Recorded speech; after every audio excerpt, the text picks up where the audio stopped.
So I'm here with the community, the team of St. Andrew Lutheran Church, the Eco-Reformation team, and we're practicing two of the practices, number 3 and number 4 right now.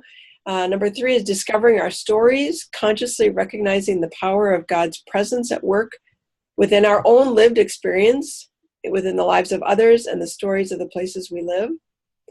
And also practice 4, mentoring one another, consciously drawing out the gifts, wisdom, and life-giving power of others and sharing our own by mentoring and being mentored. And so we have Kristen, who's practicing sharing her story about what the Eco-Reformation means to her.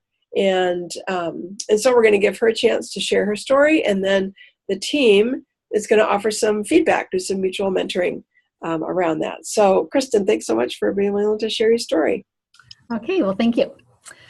So I was 8 when Lake Erie, or more specifically the Cuyahoga River, which flows into Lake Erie, caught fire.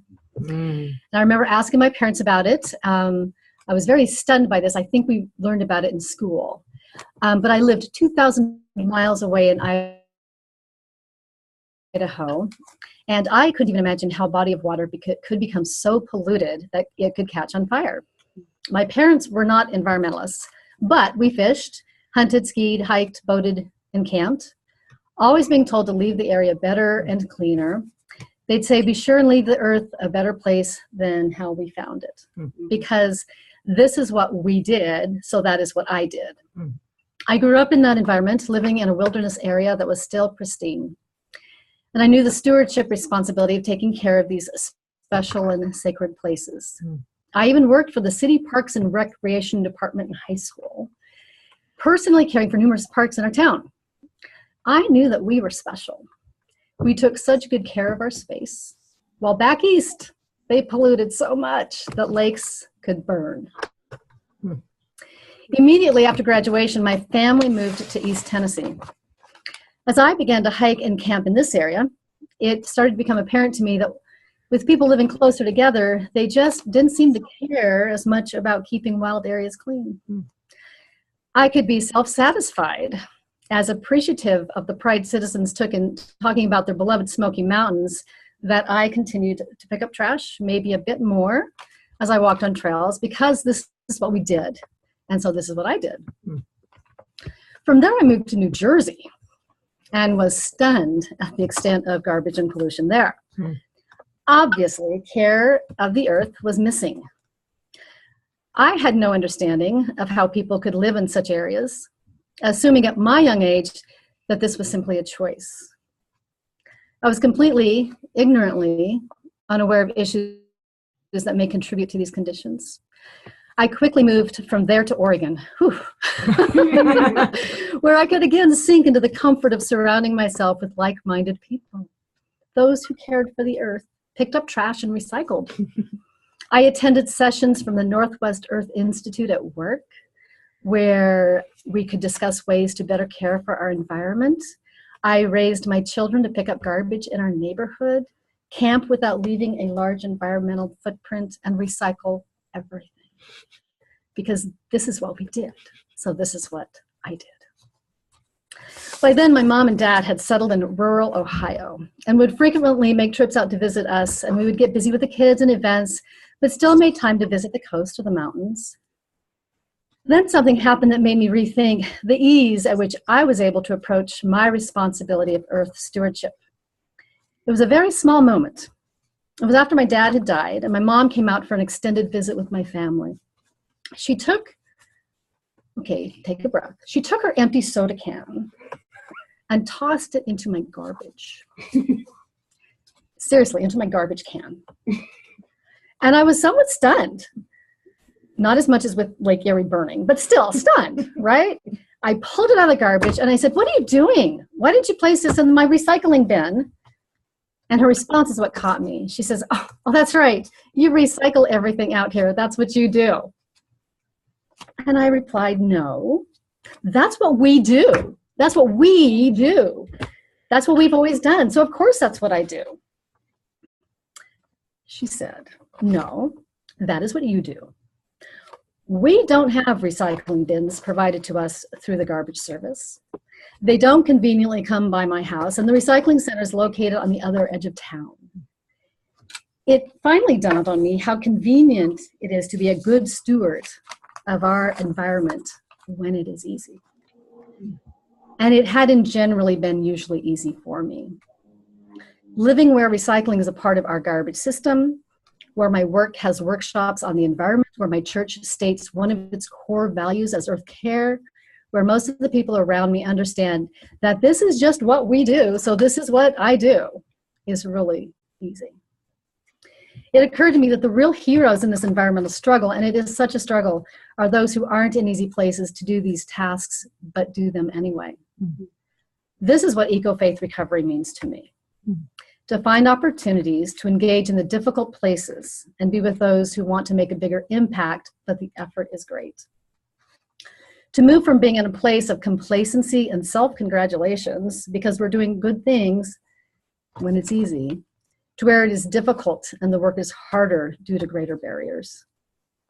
To go from this is what we do, so this is what I do, to this is what I do, so I will help those who have greater challenges to be a part of this environmental stewardship movement so that we can all do it together. This is what we all do to help one another, however big or small. To advocate for those who are victims of environmental poverty, to engage in ways to make our world a better place for all, because in whatever way possible, we all want to leave this earth a better place than how we found it. Thank you. Wow. Thank you, Kristen. You're welcome.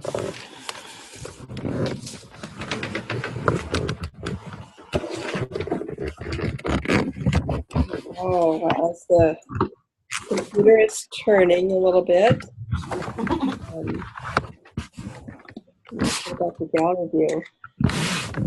Yeah, let's just take a moment and just take that story in. Take Kristen's story in. It's a sacred story. We're really honored to have had her share it with us. So just take a deep breath and just take it in.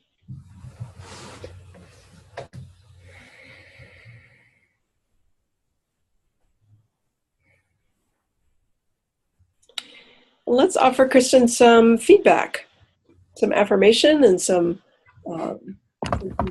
constructive feedback for improving and honing her story. What was juiciest? What was most powerful? Whatever's coming to you to offer for Kristen for some mentoring. I love the way she acknowledged that change, in a way, that change is difficult. And she said, no, that's what we do. You know, first she said we do it because that's what we did, so I did it. And then later, her mom says, no, that's what you do. Yeah. Realization that, wow, our reality is not other people's. What's easy for us, it might be right for the world, is difficult to do in other places, and then we got to make those changes so it's easier to do those things.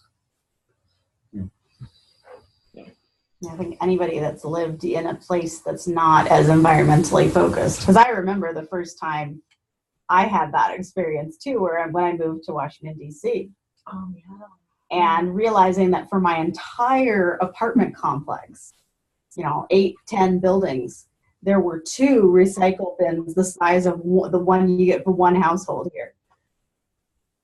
And I was one of the only people I ever saw taking anything there. That was an absolutely astonishing moment when you realize just how difficult it was going to be to keep up that kind of practice in a part of town where not everybody had a car, not everybody had, access to get the 10 minutes down the road to where the recycling center was. And we were close to it, compared to a lot of other people. So yeah, that's a really powerful moment that in that story, when you sort of realize it's not that easy for everybody. It's a very humbling moment. It's very humbling. It's a really simple turn on a phrase of, well, no, this is just what we do. But boy, it really left me thinking about the layers of that. And who's the we? And the way in your story, the we is family centered, the we is regional centered. Then there's this differentiation that your mom makes, like, no, I'm not part of your we in that way. But then ultimately you leave us in this place of the big we, that it's really our call to be we with one another and to partner with those in the most difficult places. And there was a place, and the movement, kind of the emotional movement for me of like, you get to this place near the end where it's pretty overwhelming. Like you point out like how hard it is in the places where it's not easy. And I felt my energy just go like, oh my gosh, yeah, it really is difficult in some places. But then it was like this call. It's like, oh, but no, that's the point, actually. That's the point. And I felt you called into that. And along with it, it evoked that sense of call and responsibility in me too. So that was really powerful.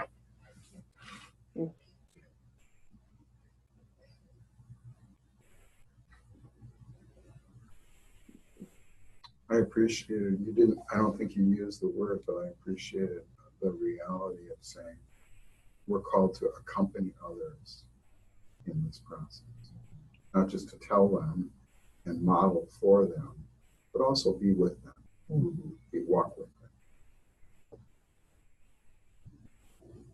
them. I'm thinking about constructing your story, Kristen, which is really powerful. Story, I really appreciate everyone's feedback on that. And it's a little long for an elevator speech, right? So you're going to lose people just time-wise, unless people are sitting, right? So thinking about like, what's the Cliff Note version of that story?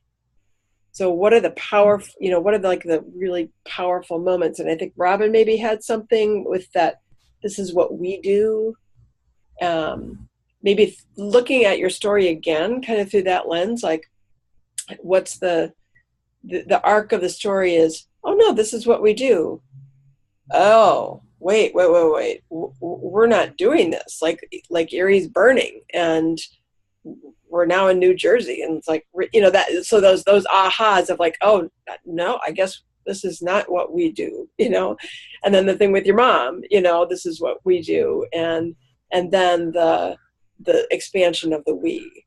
So I really invite you to go back over your beautiful story and really like maybe find 2, 3, or 4 of those turning points, maybe around that phrase or maybe not, but that could just be helpful. And give them each a sentence and see if you can construct a 4-sentence story or a 5-sentence story, with that gives the arc, but doesn't, obviously doesn't have all the backstory, but just as a practice, so that in those very small moments that we have with people, we could actually potentially do that, share some of the power of that story, one of the sparks, and it, it may make a difference. But sometimes I also practice, because I've got a lot of long stories. What? You, Robin? Right. Sometimes I also practice just like in daily life, like around the dinner table, or somebody's like, well, how was your day or whatever? Like, and like, well, I was at the Eco-Reformation team, and maybe somebody asked a question, or maybe like, can I just tell you why I'm doing that? I mean, just like, and see what comes out. For me is another way to do it. Like once I've written something out, then spontaneously, what are the parts that came? And then when I think about it afterwards, were those the most salient parts that I just spontaneously shared, or did something get missed? Because we're always crafting and retelling our stories, but just to see then what spontaneously comes up and compare that to what I wrote with no judgment or even expectation about what's going to happen, just to play with it basically and to have fun with it. Great. Well, thanks everyone. We just did this. Practice 3 and practice 4, discovering our stories and mentoring one another. And wow, I feel really enriched just from your story, Kristen, and then from the feedback too. It's really a great learning for me too. So thank you all.